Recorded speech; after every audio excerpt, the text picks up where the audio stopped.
Société, droit et liberté avec Frédéric Bérard à C'est jamais pareil. Frédéric Bérard, bonjour. Bonjour, Frédéric Tremblay. Hier, il y a un rapport qui était très attendu, qui a été rendu public, celui sur la Commission de la liberté universitaire, présidée par l'ex-député Alexandre Cloutier. 5 recommandations qui invitent le gouvernement et les universités à se doter de politiques indépendantes et autonomes.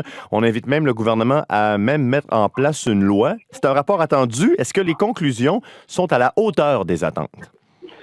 Je pense que oui. On connaît tous Alexandre Cloutier. Vous le connaissez particulièrement dans votre coin de pays. Je le connais personnellement. En fait, Cloutier, c'est un gars brillant, c'est un gars qui est rigoureux. De toute évidence, son rapport est à l'image de ses mêmes qualités. Pour enseigner à l'université depuis une vingtaine d'années, Frédéric, je dois vous dire qu'effectivement, il y a eu un changement de posture au cours des peut-être 2, 3, 4 dernières années. Rien de considérable, rien d'important. À titre personnel, je n'ai pas été témoin de choses, comment je dirais, flagrantes, mais on sait qu'il y a quand même une espèce de bruit de fond et je pense que ce rapport vient en quelque sorte réaligner ou réaffirmer plutôt la mission d'une université qui est la suivante. On doit être capable de discuter des enjeux sensibles, difficiles, de toutes les manières possibles, évidemment dans le respect, ça va de soi, mais on ne peut épargner ces enjeux-là pour des questions de sensibilité personnelle ou autre. Mais est-ce que pour ce faire, le gouvernement doit absolument y aller d'une loi ou c'est le gouvernement qui doit établir ce cadre? Moi, je pense que, en fait, ce qui est proposé par Cloutier, c'est qu'il y a une espèce de loi cadre, justement, qui soit adoptée par l'Assemblée nationale avec les recommandations du rapport, et que les institutions universitaires puissent par la suite établir leur propre directive dans ce même cadre précis. Moi, je crois que c'est probablement la chose à faire. Ceci dit, même s'il n'y avait pas de loi comme telle à Québec, les universités sont quand même autonomes à plusieurs points de vue et pourraient de toute façon établir ça à même les règlements universitaires, donc en l'absence d'une loi semblable. Mais justement, pourquoi ça n'existait pas auparavant? Pourquoi est-ce qu'on en est rendu là? On se demande parfois à la lecture des recommandations. C'était pas déjà ça qui était en place au sein des universités? Il y avait assez... En fait, je vous dirais que c'est une espèce de culture d'entreprise. On prenait ça pour acquis, que ça allait de soi qu'à l'université, les enjeux difficiles, sensibles pouvaient être discutés sans répercussion. Évidemment, là, on s'entend ce que je suis en train de dire là, ça ne protégerait pas ça n'inclurait pas les commentaires racistes, misogynes ou autres insultes qui pourraient viser à blesser autrui. Mais je parle de manière générale, pendant très longtemps, l'université, c'est ça et c'est tout. Et là, avec le dérapage qui a lieu à l'Université d'Ottawa, parce que rappelons-nous, on n'a pas eu d'équivalent, nous, ici au Québec, essentiellement, à part quelques petits trucs assez mineurs à Concordia et l'UQAM. Donc, c'est vraiment l'histoire de l'Université d'Ottawa qui est venue percuter de plein fouet, je vous dirais, les fondements même de l'essence universitaire, de là la création de la Commission Cloutier et de là les recommandations qu'on a aujourd'hui. Imaginons qu'on se projette dans le futur, Frédéric Bérard, OK? Donc, cette loi est en place, chaque université a mis en place son cadre, OK? Et que dans une classe X, il y a un enseignant qui prononce le mot en N. Qu'est-ce qui se passe si un étudiant ou un groupe d'étudiants est froissé? Qu'est-ce qui va se passer à votre avis?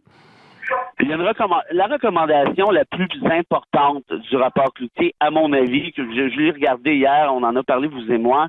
La recommandation clé, c'est celle-ci, à mon avis, c'est qu'il n'existe pas d'espace sécuritaire à l'université, en anglais safe space.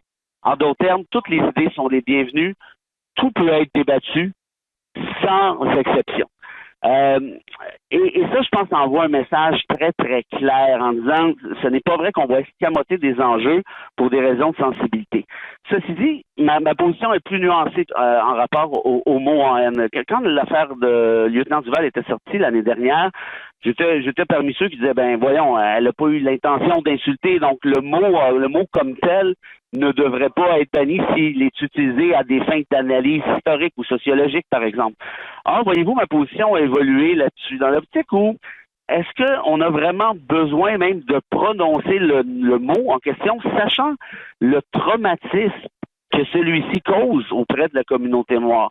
Moi, après réflexion et après en avoir discuté en classe à plusieurs reprises avec des étudiants, j'en suis venu à la conclusion qu'au final, quand même je ne l'emploie pas le terme, qu'est-ce que ça change? Ça change rien. Si je dis le mot haine, tout le monde comprend très bien ce que je veux dire. Où ça pourrait devenir plus problématique, c'est s'il y avait d'autres mots beaucoup moins sensibles que le mot haine, qui eux aussi étaient bannis du vocabulaire. Là, on pourrait considérer que la tendance est affligeante. Mais à part le mot haine, à ce que je sache, il n'y en a aucun autre qui soit jugé comme problématique. Parce que justement, maintenant, qui seront les personnes qui vont travailler à établir cette loi ou ce nouveau cadre et comment on pourra s'assurer qu'il n'y aura pas de pression, de censure de certains groupes? Bon, ben ça, voyez-vous, tout dépendra de chacune des universités ou à peu près à l'intérieur même de la loi cadre dont on a discuté. Bon, chaque université a une certaine autonomie, devoir respecter les principes, mais certaines d'entre elles risquent très clairement d'adopter des positions plus X et d'autres des positions plus Y. On l'a vu avec l'Université d'Ottawa. Tout est parti de là, je me répète, mais si ça avait été traité intelligemment, cette histoire-là, on n'en parlerait même pas de ça aujourd'hui. Alors, est-ce que les universités pourraient faire face à ces groupes de pression?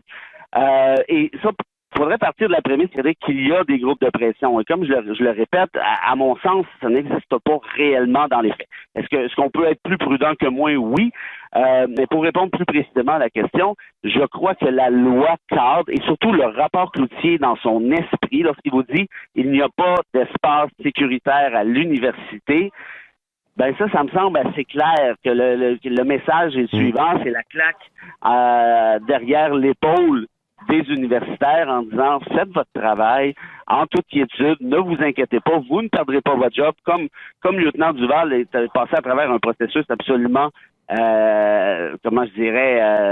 violant tous les principes de justice naturelle possible. Ça n'arrivera plus maintenant. Donc, j'ai l'impression que la loi, en fait, s'il y a une loi, évidemment, à ce niveau-là, prendra position en faveur des universitaires de manière très générale et non pas en faveur des groupes de pression. Et en terminant, Frédéric Bérard, tout ça, ça émane d'une commission, c'est un rapport. Est-ce que Québec va suivre ces recommandations, les appliquer? Que va faire le gouvernement? Bon, moi, je pense que ça fait le bonheur de François Legault, tout ça. Là, hein. Rappelez-vous, cet automne, là, quand il nous disait que dans la vie, on avait deux choix, essentiellement, soit être Duplessis ou être woke. Eh bien, évidemment, ce rapport-là lui permet de partir à la chasse au woke à quelques mois de la préélection. Donc, je suis à peu près convaincu qu'il ne va pas se gêner, surtout que les conclusions de Cloutier confirment un peu, en quelque sorte, comme je l'expliquais, qu'on refuse toute forme de dérapage. Je ne serais même pas surpris, Frédéric, que le gouvernement Legault en donne plus que le client en demande en tapant le plus fort possible sur le coulou un peu arbitraire et discrétionnaire du wokisme. Ce sera à suivre, voir que fera le gouvernement avec ce rapport qui a été rendu public hier. Frédéric Bérard, merci beaucoup. Un plaisir, à bientôt. Au revoir. Ici Catherine Doucet.